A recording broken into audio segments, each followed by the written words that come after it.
ওকে বলি নাই, ওর জন্য একটা জিনিস নিয়ে আসছি। তুমি চোখ বন্ধ করো।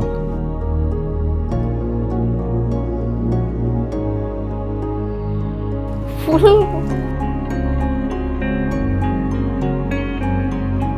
Thank you. আমার নাম হচ্ছে স্বর্ণালী, আমি যশোর থেকে এসেছি। আমরা হচ্ছে 2 বোন। তো আমার কোনো ভাই নাই, এই জন্য আমার মা বাবাকে দেখার মতো আমিই আছি। আমার বাবা হচ্ছে একটা ব্যবসা করে। 2021 সালে ফেসবুকে একদিন দেখি একটা ছেলে রিকোয়েস্ট পাঠাইছে, আবার মেসেজও দিছে। প্রথম যেদিন ও আমাকে রিকোয়েস্ট দিছে সেদিন ওর প্রোফাইল পিকচার দেখে আমি ভাবছি যে এটা কোনো ফেক আইডি। তখন 21 সালে তো সবাই ওর ছবি দিয়ে আসলে আইডি খুলতো, নিজের ছবি খুব কমই দিত। নায়ক মার্গে একটা ছবি দেওয়া প্রোফাইল পিকচারে, আমি ভাবছি এ নিশ্চয়ই কোনো ফেক আইডির থেকে তুলে এনে মডেলের ছবি দিছে। প্রথমে ওই জন্যই অ্যাকসেপ্ট করতেছিলাম না, পরে কি মনে হয়েছে অ্যাকসেপ্ট করছি। এবার মেসেজ দিছে, তারপরে ওই ফেক আইডি ভেবেই আমি রিপ্লাই করতাম না, যে কি বলবো এর পিছনে তো অন্য কেউ থাকতে পারে। মেসেজ দিত, আমি রিপ্লাই দিতাম না, ইগনোর করতে করতে একদিন কি মনে হইলো যে একটু কথা বলে দেখি। পরে ওরকম মেসেজ দিয়েছে, আমি বলি যে এটা কি আপনার পিকচার? ও বলে কি হ্যাঁ আমারই পিকচার। এবার আমি বলি কি যে না এটা তো অন্য কারো। এবার ও বলে কি বিশ্বাস না হলে আমি ভিডিও কল দিই। আমি এবার ভিডিও কলে তো মেয়ে মানুষ, হুট করে কার সাথে ভিডিও কলে যাব? আমি বলি কি না ভিডিও কলে যাব না, কিন্তু আপনার মনে হয় না এটা আপনার ছবি। আর তার দ্বিতীয় কারণ বিশ্বাস না করার হচ্ছে ওর প্রোফাইল পিকচার প্লাস হচ্ছে ভয়েস। ওর যে ভয়েস একদম এত বড় মানুষের মতো, আমি ভাবতাম মুরব্বি হয়তো কেউ, এই জন্য বিশেষ করে আরো বেশি বিশ্বাস হইতো না। তো ওইভাবে আসলে কথা বলতে বলতে বন্ধুত্ব হয়ে গেল, মনের একটা মিল হয়ে গেছে দুইজনেরই। তো এইভাবে 2-3 মাস চলার পরে আমার নিজে থেকে মনে কেমন জানি একটু লাগতেছে যে আসলে কি হইতে পারে, একটু দেখি যে কে আছে আসলে এই ভয়েসের পিছনে। এবার আমি 2-3 মাস পরে ভিডিও কল দিছি, হুট করেই, যে বলে দিলে তো আরেকজনকে যদি সেট করে দেয়, এই জন্য আমি হুট করেই কল দিছি। আমার camera off, or camera on. সেই ছেলেটাই দেখার পরে ভালো লাগলো দেখে আসলে। তো আমি তো অবাক হয়ে গেছি যে এই ছেলে আবার আমাকে রিকোয়েস্ট দিছে, মানে বিশ্বাস তো হয় না আসলে, এত সুন্দর ছেলে। আগ্রহ একটু বেড়ে গেছে। তো এরপরে আস্তে আস্তে কথা বললাম। তো ওইভাবে কল দিত, কিন্তু আমি ভিডিও কলের সামনে আসতাম না। তো 5-6 মাস এভাবে চলে যাওয়ার পরে ও আমাকে একদিন একটু মানে বোঝানোর চেষ্টা করতেছে যে আমার সাথে সম্পর্কে জড়াতে চায়, কিন্তু আমি বুঝেও আবার না বোঝার একটা ভান ধরি। ততবারই বোঝানোর চেষ্টা করে, আমি ততবারই না বোঝার ভান। মজা লাগতেছে যে এইভাবেই চলতে চলতে বন্ধুত্বটা থাকুক। আসলে সামনাসামনি দেখে আমাকে যদি পছন্দ না করে, এই ভয়টাও ছিল যে আসলে আমি তো অত ভালো দেখতে না। তো এই ভয়ের কারণে আমি ওর সামনেও যেতাম না, প্লাস হচ্ছে প্রেমের সম্পর্কেও আগাইতে চাইতাম না। তো এরপরে যখন একদিন বলেই দিলাম যে আমাকে দেখে তোমার পছন্দ হবে না, তুমি আর আমার সাথে যোগাযোগ করিও না, তারপরে ব্লকও করে দিছিলাম। তারপরে ও বলল শেষবারের মতো কথা বলতে চায় একটু কল দিয়ে। পরে ভিডিও কল দিয়ে একটু কান্নাকাটি করলো। কান্নাকাটি করার পরে আমারও মনে হইলো যে দেখি কি হয়, যে দেখি সম্পর্কে আসলে। তারপরে ওই 6 মাসের পরেই সম্পর্কে জড়ালাম। তো আমার মনে কি ছিল যে আমি প্রেম করলে বাসায় জানাই দিব, আমি ওরকম ভাবে লুকাই টুকাই আর প্রেম করব না, যে পরে 2 দিন পরে ভেঙে যাবে আবার সমস্যা। তো এই জন্য ভাবছি যার সাথে প্রেম করব তার সাথে বিয়ে করব, এবার বাসায় জানাই দিব। মানে ওই ছাড়টা আমার ছিল ফ্যামিলি থেকে, যে তোমার যদি কাউকে পছন্দ হয় তুমি বাসায় বলে দিবা, আমাদের যদি পছন্দ হয় তাহলে মেনে নিব। তো এই জন্য আমি ওকে বলে দিছিলাম যে আমি কিন্তু প্রেম টেম করবো না, আমার সাথে যদি ইয়ে করতে হয় তাহলে আমি বাসায় জানাই দিব, সেইভাবে আমি তোমার সাথে কথা বলতে পারি। তো বলছে হ্যাঁ আমার কোনো সমস্যা নাই, তুমি বাসায় জানাই দাও, আমি কথা বলবো। কতদিন পর্যন্ত আপনাদের সামনাসামনি দেখা হয়? না সামনাসামনি দেখা বাই দ্য ওয়ে, হয়। এখানে একটু ব্যাপারটা জেনে নিই যে আপনি কোথায় থাকতেন আর উনি তখন কোথায় থাকতো? আমি তখন যশোরেই থাকতাম, আর ও হচ্ছে ঢাকায় জব করতো, পুরান ঢাকায়। তো এইবার হচ্ছে বাসায় জানানোর কথা ওকে বললাম, বলার পরে বললো হ্যাঁ ঠিক আছে জানাই দাও, আমি তো তোমাকেই বিয়ে করব। ওই সাথে সাথেই আমি বাসায় জানাই দিছি। এবার আমি বাসায় জানাই দেওয়ার পরে বললো যে ছেলেকে বাড়িতেই নিয়ে আসো। তখন ওকে ডাকলাম, পরে ওর 3 বন্ধুকে নিয়ে আমাদের বাসায় নিয়ে আসছে। ততদিনে আপনার সাথে তার সামনাসামনি দেখাই হয় নাই। ওই হচ্ছে প্রথম দেখা। তখন সবাই অবাক, কারণ অনেকে, আমার মা তো বলতো কি এডিট করে সুন্দর বানাইছে হয়তো বা ছবি। তো যখন নামছে তখন এত উঁচু লম্বা, মানে আমাদের গ্রামেও মনে হয় এরকম ছেলে নাই। তো দেখে সবাই অবাক, আমিও অবাক। আমি তো জানলা দিয়েই দেখতেছিলাম, আর ও একটু এত লজ্জা পায়ও, ওর লজ্জার কাছে আমার লজ্জা হারাই গেছে। আমি দেখছি ও আমার দিক তাকাই না, মানে মাথা উঁচু করে যে তাকাই দেখবে, মানে চিনেই না, মনে হচ্ছে কাদের বাসায় আসছে আত্মীয় বাসায় বেড়াইতে, আমাকে তো চিনেই না। মানে ও আমার সামনে এত লজ্জা পাচ্ছে যে আমি একটু কনফিডেন্স পাইছি যে একটু খুলে কথা বলার। তো ওর থেকে আমি একটু কম পাচ্ছিলাম লজ্জা। তারপরে সবাই মিলে আমরা আগাই নিলাম, মা আপনার গেল। দেখে তো মন অনেক খুশি। অনেক খুশি, ছবিতে যে দেখছি তার থেকে সুন্দর, এটা দেখে তো আমি পুরোই অবাক। আমার মা বলে কি যে তোকে দেখলে ও তো মিষ্টি রেখে পালাই যাবে, একদম তোকে দেখে ও তোর সাথে থাকবে না। এবার আমিও তারপরে হ্যাঁ দেখা যাবে দেখা যাবে। এরপরে খাওয়া দাওয়া করার পরে তখন কিন্তু ছাদে নিয়ে গেছে ডাইকা, চলো ছাদে একটু কাজ আছে। এবার আমরা বোন টোন সবাই মিলে গেছি ছাদে। ছাদে যাওয়ার পরে বলে হাত বাড়াও, প্রথমে চুড়ি পরাইছে। চুড়ি পরানোর পরে এবার এক ব্যাগ চকলেট নিয়ে আমার হাতে দিছে ঢেলে। আমি তো পুরাই অবাক, যে এত চকলেট, মনে মনে খুশিও লাগতেছে। তো যে শুধু চকলেট, এবার চকলেট দিয়ে আসছে ফুল নিয়ে। আমি বলছি ফুল আনবা আমার জন্য, লাল গোলাপ। তো ও নিয়ে আসছে ফুল। এবার চকলেট নিয়ে নিচে গেছি, গিফট বক্সে আমি খুলে দেখি পাওয়ার ব্যাংক আর হেডফোন। আমাদের আবার গ্রামে তো কারেন্ট থাকতো না, ফোনে চার্জ থাকতো না, তো কথা বলতে অনেক সমস্যা হতো। এটা কিন্তু ওর আবার ভালো লাগে নাই। তখন কি করছে, ও পাওয়ার ব্যাংক কিনে নিয়ে গেছে একটা, যে কথা বলতে যাতে সমস্যা ভবিষ্যতে না যেন হয়, সমস্যা না হয়। বাবা বাসায় আসলে যে কথা বলতে পারতাম না, কানে যাতে থাকে, ও কথা বলে আমি জানি শুনতে পারি, শুধু এইটুকুর জন্য হেডফোন নিয়ে আসছে। তারপরে আসার পরে ওরা খাওয়া দাওয়া করে চলে গেছিল।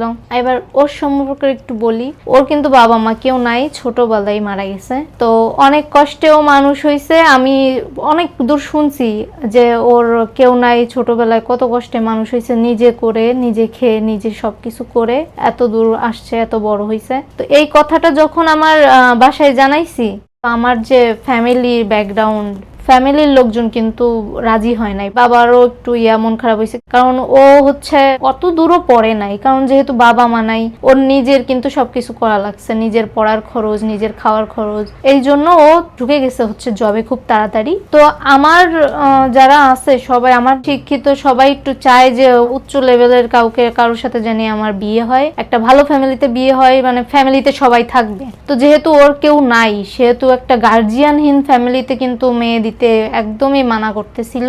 অনেকে তো বিয়ে, হ্যাঁ কি ছেলে যে তার সাথে বিয়ে দিতে হবে এত তাড়াতাড়ি, কি চাকরি করে, কিছুই তো নাই, বাবা মা নাই, কিছু নাই। এটা নিয়ে অনেক ঝামেলা হয়েছে। আমার বাবা মা তো আমার বাবা আমার বিরুদ্ধেই চলে গেছিল, আত্মীয় স্বজন যারা সবাই।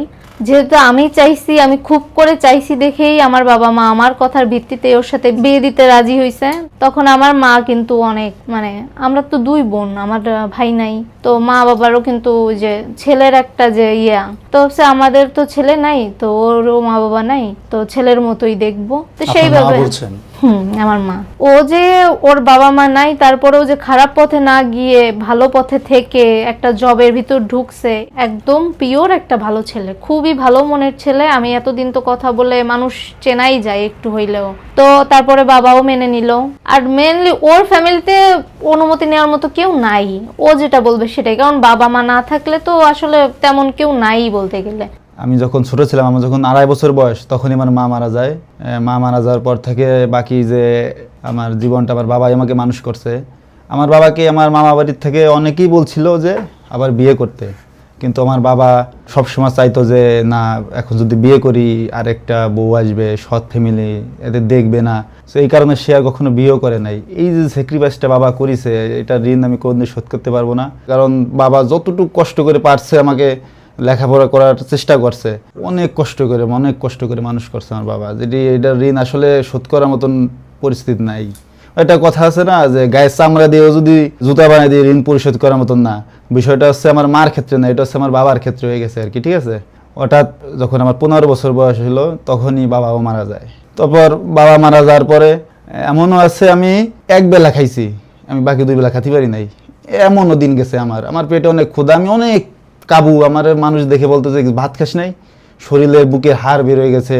এমনও হয়েছে যে অন্য ফ্যামিলিতে কি রান্না হচ্ছে সেইটা দেখেও আমার অনেক খারাপ লাগতো, যে আমি যদি এরকম একটু খাইতে পারতাম, আমার এরকম একটা বিষয়। তো এইভাবে আমি তো বড় হয়েছি। তো ঢাকায় আমি একটা জব পেলাম, ছোট থেকেই মোটামুটি ঢুকে ওখানে নিজের হাতে কাজ শেখার চেষ্টা করছি।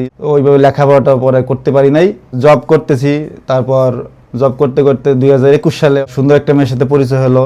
আমি যে আসলে প্রেম করবো এটা আমি ভাবতে পারি না কখনো। আমি তো নিজের ক্ষুধাই মেটাতে পারি না সারা জীবন, এতটা কষ্ট করে বড় হয়েছে। আমার যে কেউ ভালোবাসবে, আমি এটা প্রেম করতে পারবো, এটাই একটা বড় বিষয় দাঁড়াইছিল যে না, আমি প্রেম করব। পরে একটা সময় যে শুনলাম যে ওর ফ্যামিলি থেকে ওর আশেপাশে কয়েকজন নাকি আমার সাথে বিয়ে দেওয়া চাচ্ছে না, যে মা বাবা নাই, আমি এতিম, তো এই কারণে তাদের একটু প্রবলেম করতেছে। তো এই জিনিসগুলো আমি ওর সাথে কথা বললাম ক্লিয়ারলি যে কি করবা। ও বলে যে আচ্ছা তুমি টেনশন করো না, আমি আসি তোমার সাথে, দেখি আমি কি করি। মেনে নেওয়ার পরে সেইভাবেই 4 বছর সম্পর্ক ছিলাম আমরা, মানে আমার পড়াশোনার জন্য মেনলি, যে আমি এত তাড়াতাড়ি আমার পরিবারে আসলে কেউ বিয়ে করে না, সবাই পড়াশোনা শেষ করে বিয়ে করে, তো এই জন্য আমারও অত তাড়াতাড়ি আর বিয়ে হয় নাই। কথাবার্তা হয়েছিল, এবার আমি পড়াশোনা করতে করতে যখন অনার্স 3rd ইয়ারে উঠে, তো ফ্যামিলিগতভাবেই বিয়েটা হয়েছে। প্রেম করছি ধরেন 4 বছর 21 সাল থেকে, আর 25 সালে হয়েছে আমাদের বিয়ে। তো আমাদের ফ্যামিলিগতভাবে যেহেতু বিয়ে হয়েছে, তো অনেক ধরনের নিয়ম আছে, তো নিয়মের ভিতর ওর গ্রামের বাসায় গিয়ে থাকতে হবে কয়েকদিন। তো সেইভাবে যখন গেছি, তো সবাই আমার হাতটা ধরে শুধু একটা কথাই বলছে যে এতিম ছেলেকে বিয়ে করছো মা, কোনোদিন কষ্ট দিও না। তো অনেক আসলে সবার মুখে এত কথা শুনে আসলে মানে ঠিক থাকা যায় না, যে আসলে ও কত কষ্টে মানুষ হইছে সেটা ওখানে গেলেই বোঝা যায়। তার এলাকায় অনেকে সবাই ভালোবাসে, সবাই ওকে, সবাই। আর আমার শ্বশুর শাশুড়ির কথা, শ্বশুরের কথা মেন, একটা মানুষও কেউ খারাপ বলে না, সবাই বলে কত ভালো মানুষ ছিল, ওদের জন্য দ্বিতীয়বার বিয়ে করে নাই। তো এবার ওখানে কয়েকদিন থাকার পরে নিয়ম টিয়ম সব পালন করার পর ও চলে গেছে ঢাকায়, আর আমি চলে আসছি বাড়িতে।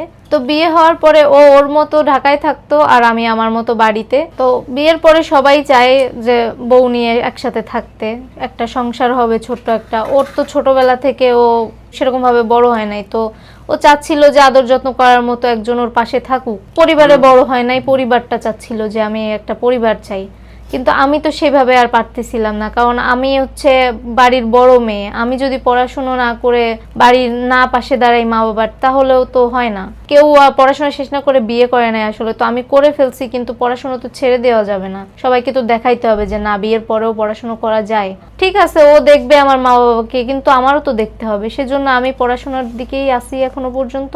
আর পড়াশোনা করি, প্লাস হচ্ছে মা বাবার খেয়াল রাখতেছি।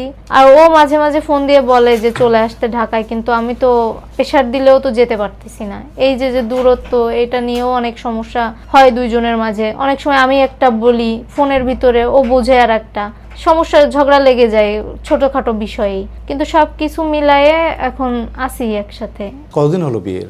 1 বছর হয়ে গেছে বিয়ে। আচ্ছা, আপনাদের কি প্ল্যান, কি ভবিষ্যৎ প্ল্যান, কি কবে থেকে আপনারা একসাথে থাকা শুরু করবেন? আমার যেটা প্ল্যান, ও অনার্সটা শেষ করলে ফাইনাল ইয়ারে, তারপর বাকিটা ঢাকায় আইনা একটা কোথাও ভর্তি করে দিব মাস্টার্সের জন্য। এই কারণে, ঠিক আছে, আমিও এই কারণে ওরে আমি সাপোর্ট করি। আমার একটু কষ্ট হলেও আমি এই জিনিসটাকে সাপোর্ট দিয়ে যাচ্ছি, দিয়ে যাবো। অনার্সটা কমপ্লিট শেষ হলে মাস্টার্স আমি ঢাকায় ভর্তি করালাম, এরকম আর কি।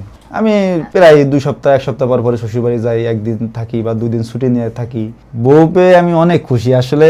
ওর মতন মানুষ আমাকে যেভাবে বুঝে, এভাবে আমি অন্য একটা মেয়ে হয়তো আসলে সেভাবে বুঝতো না, ও যেভাবে আমার বুঝে, আমার অনেক কেয়ার করে, আমি খাওয়াই দেয়। আমি যে একটা এতিম ছেলে, ও যে আমাকে এইভাবে আগলে রাখবে, ওর ফ্যামিলি আমাকে যে এত ভালোবাসবে, এটা আমি জীবনে ভাবতে পারি নাই ভাই। আমি আসলে আমার মন ভরে গেছে যে এরকম একজন ফ্যামিলি পাইছি, এরকম একজন বউ পাইছি, আমার মনটা ভরে গেছে। আপনাদের স্টুডিওতে আসার একটাই কারণ, আমি যে এত কষ্ট করে এত সুন্দর একটা ফ্যামিলি পাইছি, এটা সবাই যাতে জানুক। ওকে বলি নাই, ওর জন্য একটা জিনিস নিয়ে আসছি, তুমি চোখ বন্ধ করো।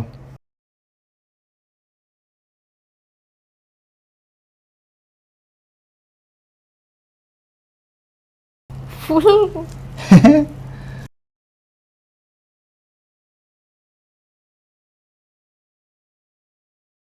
Thank you. ওয়েলকাম। মানুষ তো সামর্থ্যর ভিতরে আসলে শখ পূরণ করার চেষ্টা করে, কিন্তু ও হচ্ছে এমন একটা ছেলে যে ওর যদি সামর্থ্যে নাও থাকে, ও সামর্থ্যের বাইরে গিয়ে সেই জিনিসটা আমার জন্য করে। তো এই ক্ষেত্রে হচ্ছে আমি ভীষণ লাকি যে এরকম একটা মানুষ জীবন সঙ্গী হিসেবে পাইছি। একটা মেয়ের জন্য এর থেকে আসলে বেশি কিছু চাওয়া থাকে না, যে সে কথা বুঝবে, সবার সামনে আসলে সব শখ পূরণ করবে, এইটাই অনেক বড় ব্যাপার। তো এই দুইজনে সুখী আছি, আগামীতেও যেন সুখী থাকতে পারি। আপনারা আশীর্বাদ করবেন, দোয়া করবেন, এইভাবেই যেন আমরা ভালো থাকতে পারি। আপনারা দোয়া করবেন আমি যেন ওর সাথে একসাথে থাকতে পারি মরণের আগ পর্যন্ত। যেভাবে আছি অনেক ভালো আছি, সামনে যেন এভাবে ভালো থাকতে পারি, ভালো থাকি জানি আমরা। সবাই আমাদের জন্য আশীর্বাদ করবেন। তো তোমাকে অনেক ধন্যবাদ এইভাবে আমার সাথে থাকার জন্য। অনেক সাপোর্ট করো, এইভাবে সাপোর্ট করতে থাকো। তোমার মতো জীবন সঙ্গী যেন সব মেয়ে পায়। আমিও বলতে চাই তোমার মতন মেয়েও জানি সবার জীবন সঙ্গী হতে পারে, আমি সবারকে দোয়া করি। তো এইটা হচ্ছে আমার পেজ, নাম হচ্ছে স্বর্ণালীস ব্লগ। তো শখের বসে আমি একটু ব্লগ করি, তো সবাই যদি ইচ্ছা হয় তাহলে একটু ফলো করে দিন।